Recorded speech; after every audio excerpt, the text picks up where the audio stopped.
What's up, everybody? This is Cool Game 24 here. Today I'm gonna bring to you my Sons of Anarchy Season 5 Episode 8 review entitled Ablation. Now, I'm gonna give you to the highlighted characters and the overall, score of this episode. The highlighted character in this episode was Nero. In this episode, Nero kinda showed his feelings to Tara and showed some kind of like, you know, I think, I don't know, some kind of light to Gemma's darkness. Because he told Gemma to tell Jax and Tara the truth about the situation that happened, the situation she got herself in with Abel, the car crash that we witnessed last episode. But also she let Clay tell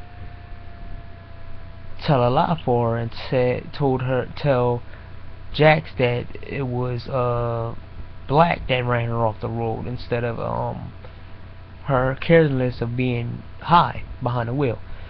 In this episode, it seemed like Nero was kind of the voice of reason with Gemma and Jax. He tried to counsel Jax into doing the right thing and not doing nothing, not harming Gemma. And he was trying to tell Jax to get out of his life and try to make something for his family and everything else.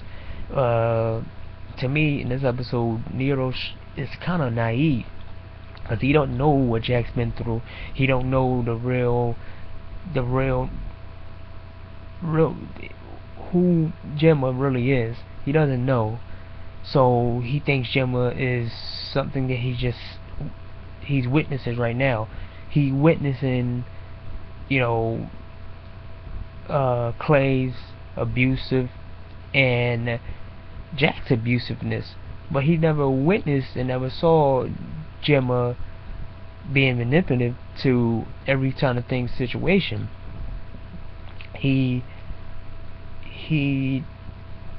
didn't bother to think that the reason why Carla killed herself because of Gemma. It might be love, might be something else, I don't know. But Nero in this situation, Nero, he did. He was a good role in this episode. Let's see who else. We have Juice. Juice, in my opinion, is the weakest Sons of Anarchy. I mean, he's the weakest son in the whole at the table. He fell under pressure with the Rico case. He fell under pressure when Lincoln Potter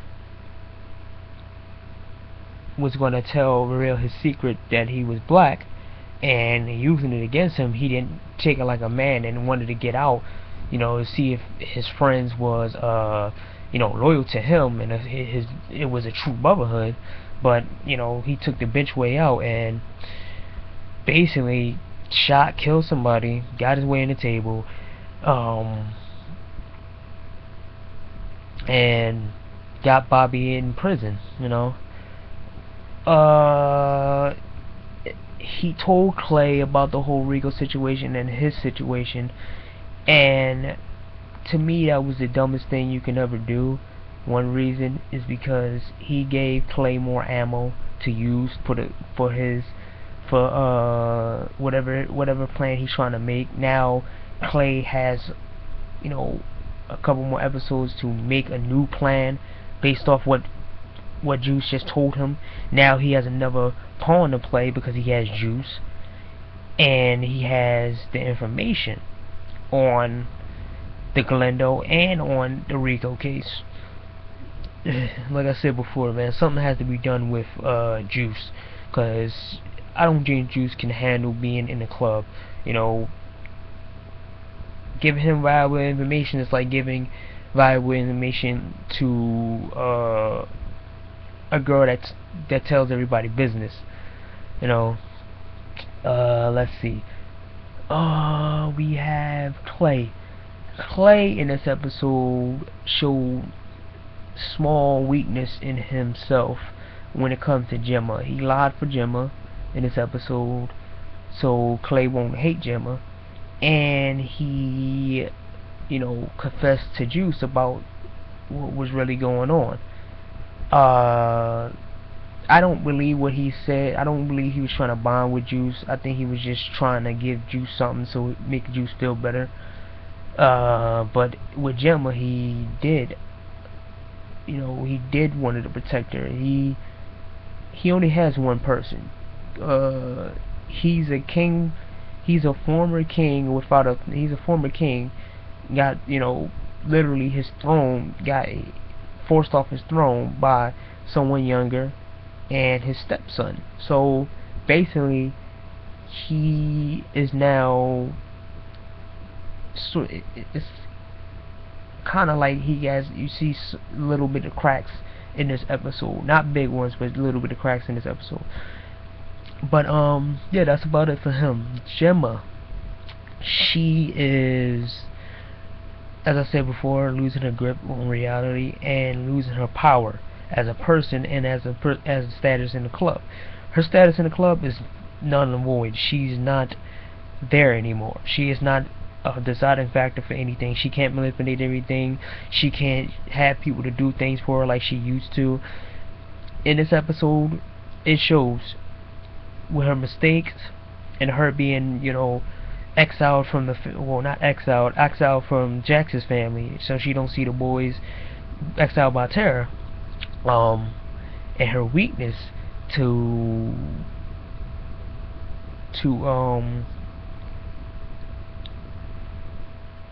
her not having power anymore. And also she don't have pawns, but it could be a potential pawn in Nero. And she has her former pawn, Clay, sticking up for her and lied for her. But then she had, her potential pawn, so-called lover, Nero, telling her to do the right thing. So, Gemma in this episode, she is weaker than she ever was in season 2, in any season at all. She's not Big Mama anymore. She's gone. Now, her decline is done. Now it's time for Clay's decline. Jax. In this episode, Jax showed a darker side of himself than he did in the other episodes. He was pretty dark in the other episodes, but he's getting darker by each episode.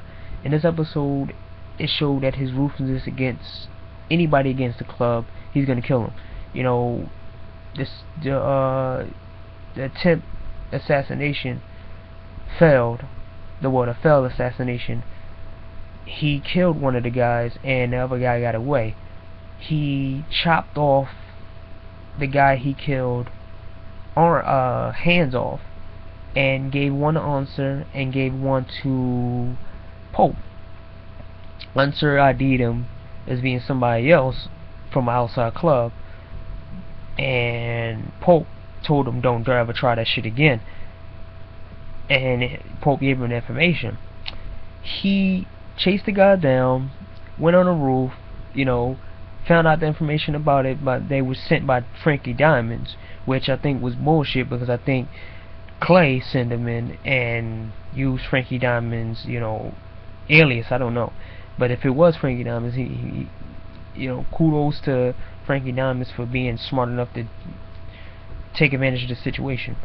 But after he interrogated, talked to the guy, he,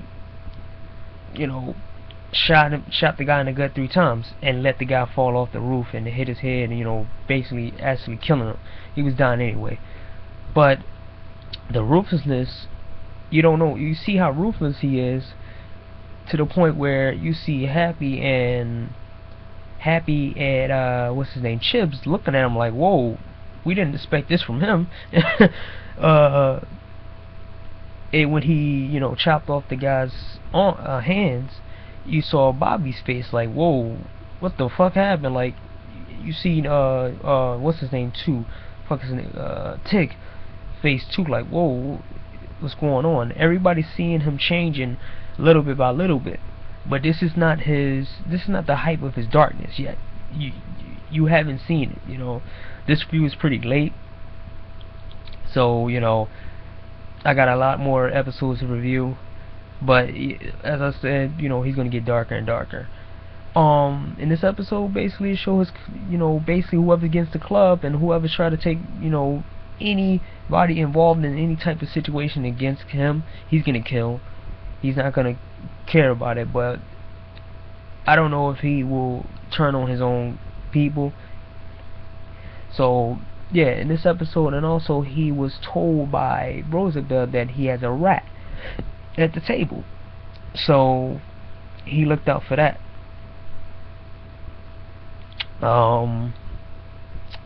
Yeah, that's about it, man. See everyone later. Yeah, my fault. The ratings for this episode was about 50. That's all. It wasn't. It's 10 points up from last week's episode because of the whole, you know. The only reason why it's 10 points up is because of that, the action, chasing. That's all.